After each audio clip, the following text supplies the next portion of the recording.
Eh bien salut à toutes et à tous, c'est moi. Je suis de retour aujourd'hui pour vous parler de quelque chose qui va vous plaire. Oui, en effet, je reviens sur une série qui vous a apparemment beaucoup plu depuis la dernière vidéo. C'est les programmes du mois. Bon, cette fois-ci, je vais pas vous mentir, ce sera plus les programmes d'une période indéfinie, puisque j'ai clairement eu un problème et j'ai pas pu tourner tous les mois comme je le voulais en fait. Non seulement parce que j'avais pas regardé assez de trucs, mais en plus parce que j'avais pas le temps de tourner les vidéos ou quoi que ce soit, donc...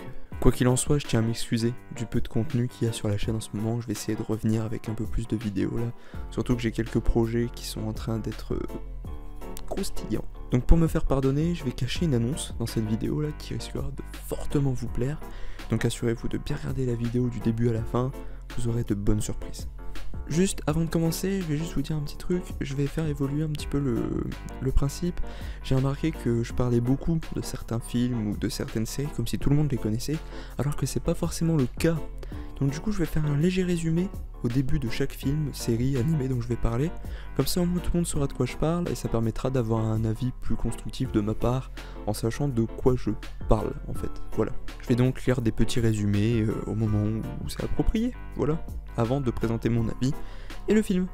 Et donc je vais pas perdre plus de temps avec ça, on est parti pour une vidéo qui va normalement vous plaire, et on démarre maintenant.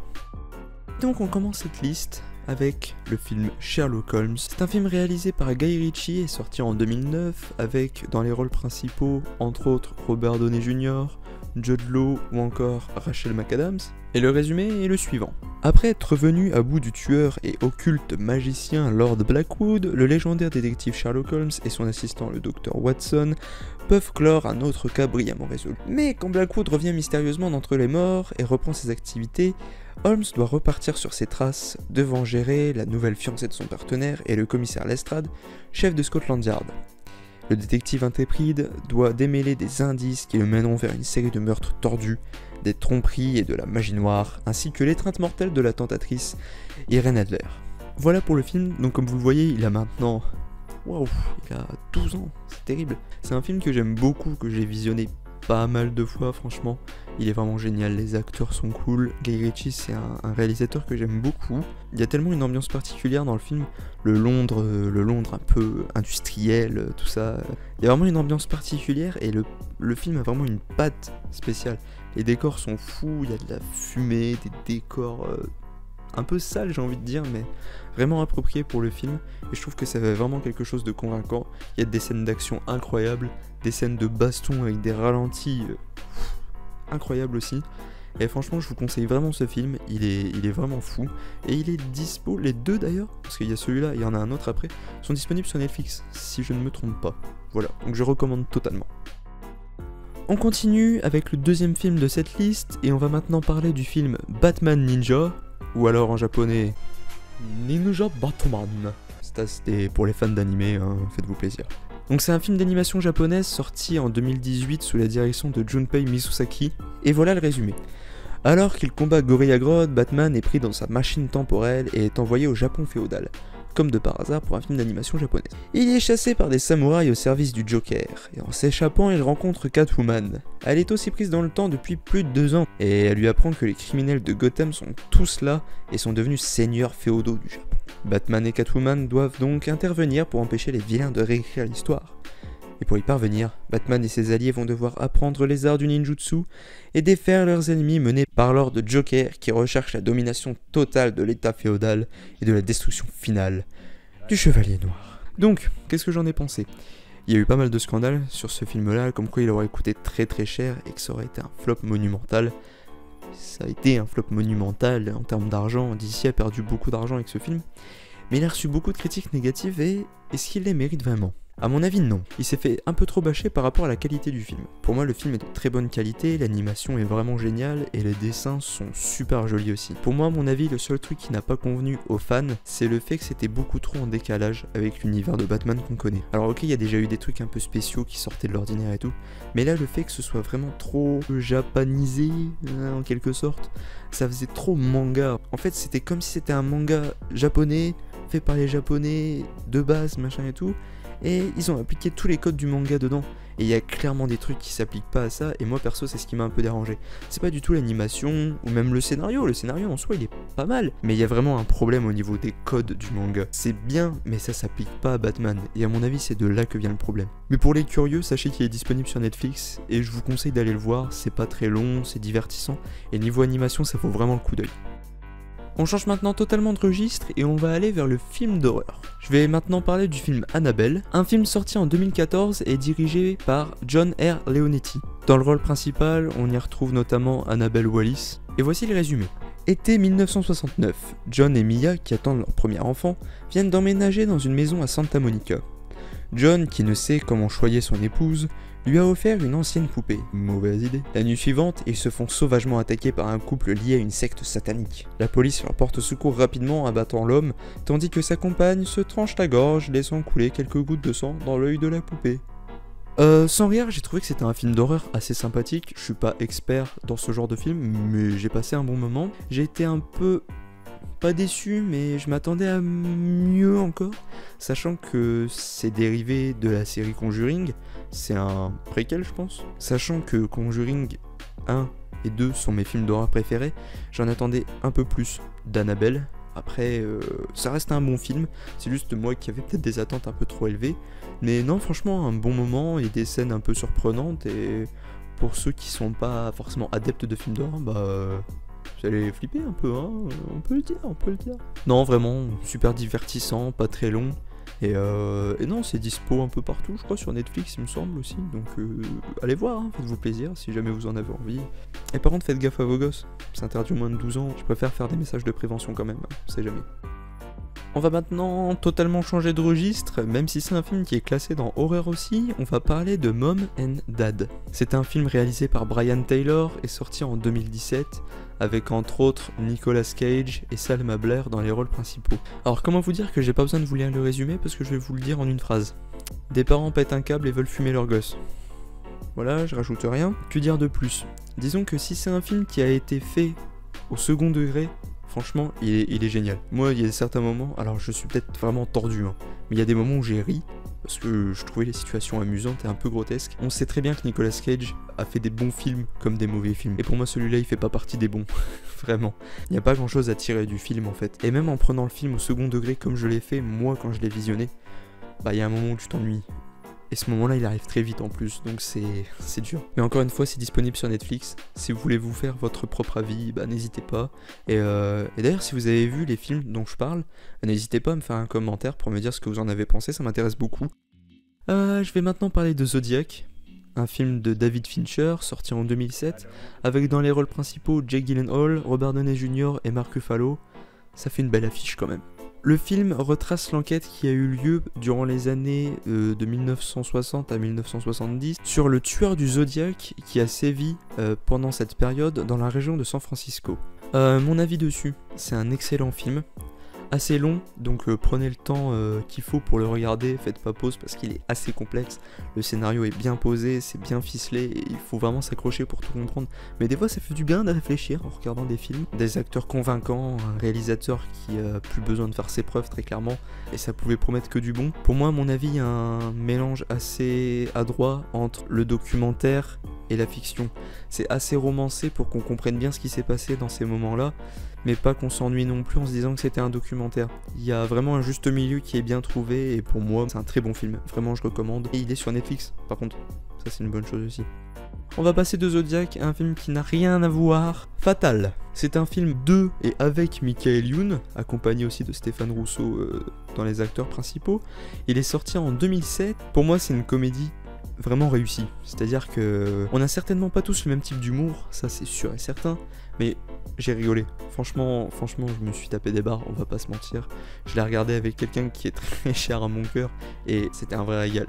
J'ai rigolé du début à la fin.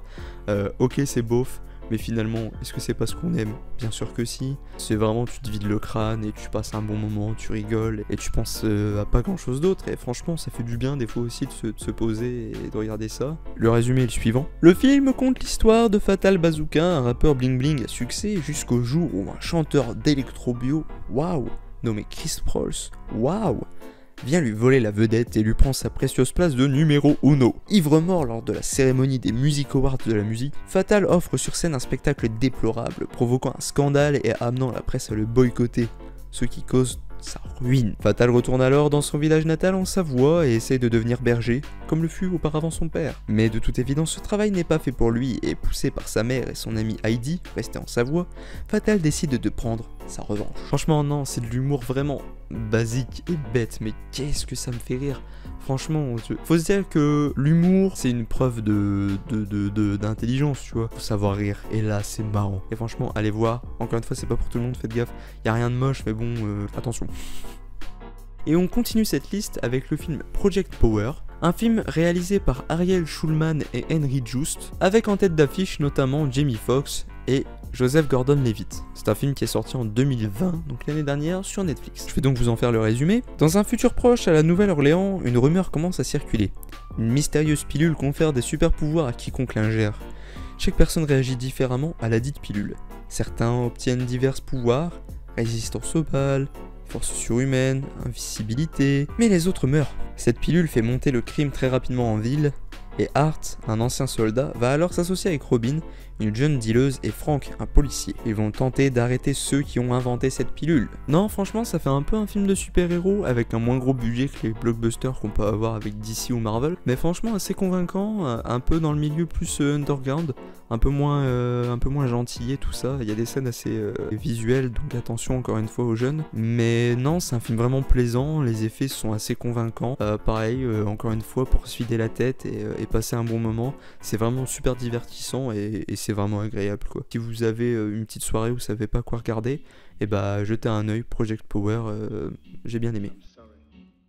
Pour continuer et arriver vers la fin des films de cette liste avant de passer aux séries et aux animés, je vais vous parler d'un autre long métrage d'animation japonaise que j'aime beaucoup et qui n'est autre que Le Voyage de Chihiro, dont le nom original n'est autre que Sento Shiro no Kamikakushi. Sans rire, c'est un film réalisé par Hayao Miyazaki, fait par les studios Ghibli donc, et il est sorti en 2001. Mais le truc qui est bien, c'est qu'il n'a pas perdu une seule ride. Vraiment, il est incroyable et je vais vous en faire le résumé tout de suite avant de vous donner mon avis. Le film raconte l'histoire de Chihiro, une fillette de 10 ans qui, alors qu'elle se rend en famille vers sa nouvelle maison, entre dans le monde des esprits. Après la transformation de ses parents en porc par la sorcière Yubaba, Chihiro prend un emploi dans l'établissement de bain de la sorcière pour retrouver ses parents et regagner le monde des humains. Alors il faut se dire que en termes d'animation là on est vraiment dans le haut du panier. C'est-à-dire qu'il est longtemps resté comme le meilleur film japonais de tous les temps en fait. Et c'est d'ailleurs un des rares films d'animation à avoir obtenu un Oscar. Un film d'animation japonaise en plus. Car oui en effet en 2001 il a obtenu l'Oscar du meilleur long métrage d'animation. Et moi vraiment j'adore. Il t'amène vraiment vers une autre dimension, tu te sens vraiment ailleurs. Que ce soit l'ambiance sonore, l'image, tout est tellement parfait, vraiment c'est exceptionnel et t'as vraiment l'impression d'être dans un autre monde. C'est tellement féerique et tellement éloigné de notre culture aussi, ça fait un dépaysement total et franchement c'est incroyable. Et franchement vous pouvez y aller avec les petits, c'est totalement incroyable. L'ambiance peut être un peu particulière parfois et ça peut pas créer un genre de malaise mais pas loin. Mais franchement même pour les petits c'est tellement féerique que franchement moi j'aurais vu ça quand j'étais petit, j'aurais été épanoui vraiment. Donc voilà, j'en ai fini pour les films et on va maintenant passer aux séries. Et donc je vais maintenant vous parler de la série Stranger Things. Et oui, tant attendu, il faut savoir que j'ai regardé il y a vraiment pas longtemps. Et oui, c'est terrible. La première saison est sortie en 2016, elle en compte actuellement 3, dont une 4ème en production actuellement et qui ne sera pas la dernière. Elle a été créée par les frères Matt et Ross Duffer, et on compte dans les acteurs principaux David Harbour, Winona Ryder, Millie Bobby Brown ou encore Finn Wolfhard. Et je vais vous en faire le résumé avant de vous donner mon avis dessus. En 1983, à Hawkins, dans l'état de l'Indiana, Will Byers, un jeune garçon de 12 ans, disparaît subitement. Le chef de la police, Jim Hopper, va être amené à enquêter sur un projet controversé du laboratoire national de Hawkins du département de l'énergie, et qui semble être la cause de l'apparition de phénomènes surnaturels. Elle m'a conquis. Vraiment, c'est une série qui m'a séduit du début à la fin. L'ambiance des années 80, là, elle est incroyable, vraiment. Et je pense que même si ça n'a rien à voir et que c'est assez difficile pour moi qui regarde pas beaucoup de séries, de classer si j'ai une série préférée, tout ça, machin et tout, elle est vraiment dans le haut du panier quoi. Pour moi c'est ma série préférée, je pense. Pour moi ça se talonnait avec la série Daredevil de Netflix, mais ça n'a tellement rien à voir et il y a tellement plus de moments de joie, je sais pas, il y a tellement une meilleure ambiance dans Stranger Things que pour moi c'est vraiment le haut du panier quoi. Incroyable comme série. Et de plus, la diversité est tellement grande au niveau du casting, tout ça, qu'il y a forcément quelqu'un à qui tu t'identifies. Forcément, c'est obligatoire. Que ce soit dans le comportement ou dans l'apparence, c'est obligé. Vous m'en direz des nouvelles, mais vraiment, c'est sûr et certain. Et je conseille ça vraiment à tout le monde. C'est fait par Netflix, donc allez voir, vraiment, c'est exceptionnel. Et pour finir cette vidéo, les fans d'anime l'attendent sûrement, parce que peut-être qu'il y a des gens qui savent que j'aime bien. Je vais parler du fameux animé nommé L'Attaque des Titans. Il fallait bien que j'en parle. Shingeki no Kyojin. Un animé dont le manga original a été créé par Hajime Isayama, dont le premier chapitre est sorti en 2009 au Japon, et ouais, ça remonte déjà quand même. Il y a actuellement 4 saisons, dont la 4ème est divisée en 2 parties, et qui sortira dans à peu près 9 mois, si je me trompe pas. Waouh, vraiment waouh. Je vais vous lire le résumé et je vais vous en dire ce que j'en pense en quelques mots. L'histoire tourne autour du personnage d'Eren Yeager dans un monde où l'humanité vit entourée d'immenses murs pour se protéger de créatures gigantesques, les Titans. Le récit raconte le combat mené par l'humanité pour reconquérir son territoire en éclaircissant les mystères liés à l'apparition des Titans, du monde extérieur et des événements précédents, la construction des murs. Là, je suis à la fin, je suis à jour dans l'animé. Et comment vous dire que c'est incroyable. C'est un des animés les plus développés que j'ai vu jusqu'à présent, c'est un des plus aboutis. Le scénario, il est tellement complexe mais à la fois abordable. Je peux rien vous dire parce que quelques phrases que je pourrais dire seraient un spoil majeur et j'ai envie que tout le monde puisse avoir la surprise et le privilège de découvrir cette œuvre incroyable. Pour moi c'est vraiment un chef-d'œuvre, vraiment. C'est pas un animé en 1000 épisodes, c'est-à-dire qu'en moins de 100 épisodes on aura eu un animé complet et qui a un récit vraiment dur à comprendre mais qui est tellement complexe et c'est tellement intelligent et tellement bien écrit que tout le monde est apte à comprendre tout ça malgré le fait que ce soit complexe. Et c'est vraiment tout, il y a des retournements de situation à chaque épisode, tu comprends plus ou moins l'histoire en même temps que les personnages, et il y a tellement de choses complexes que tu comprends au fur et à mesure et tu te fais waouh. Et c'est tellement différent et ça t'amène toujours vers quelque chose de plus grand que là, à la fin de la saison 4, tu te dis que ce n'est pas la même œuvre que le début de la saison 1, c'est pas possible. Chaque saison apporte quelque chose de différent et pour moi c'est vraiment incroyable. Foncez aller voir ça, il y a la plus grande partie de l'animé qui est sur Netflix actuellement et c'est juste fou.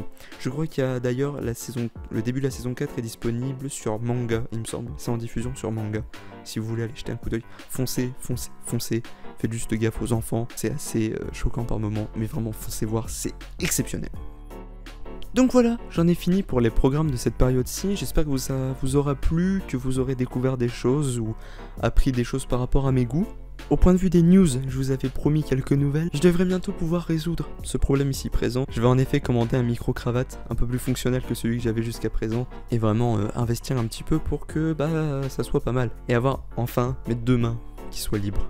Et dernière petite annonce pour ceux qui sont restés jusque là, sachez que j'ai fini d'écrire mon prochain court-métrage et qui va sûrement rentrer en tournage pendant les prochaines vacances. J'ai plein de nouveaux projets qui sont vraiment prêts, il faut juste que je trouve le temps de tourner tout ça. J'espère vraiment que vous n'aurez pas décroché de la chaîne, j'espère vraiment qu'on pourra atteindre les 100 abonnés d'ici très peu de temps. Alors surtout partagez la vidéo et parlez de la chaîne autour de vous si vous le pouvez, vraiment ça m'aiderait vraiment énormément.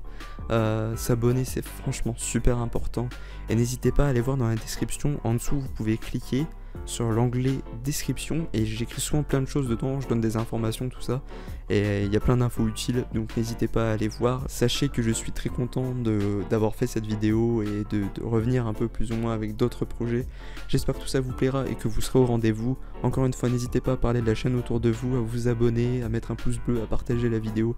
Je vous en suis infiniment reconnaissant pour tout ce que vous m'apportez, c'est vraiment incroyable cette aventure dans laquelle je me suis lancé sur YouTube et j'espère que ça va continuer comme ça pendant longtemps et que la communauté va continuer à grandir. Voilà, j'espère atteindre les 100 abonnés d'ici peu et que tout ça va être prolifique. Voilà, merci encore pour tout, merci infiniment et surtout n'oubliez pas le mot de la fin parce que moi je ne l'oublie pas. Bonne soirée.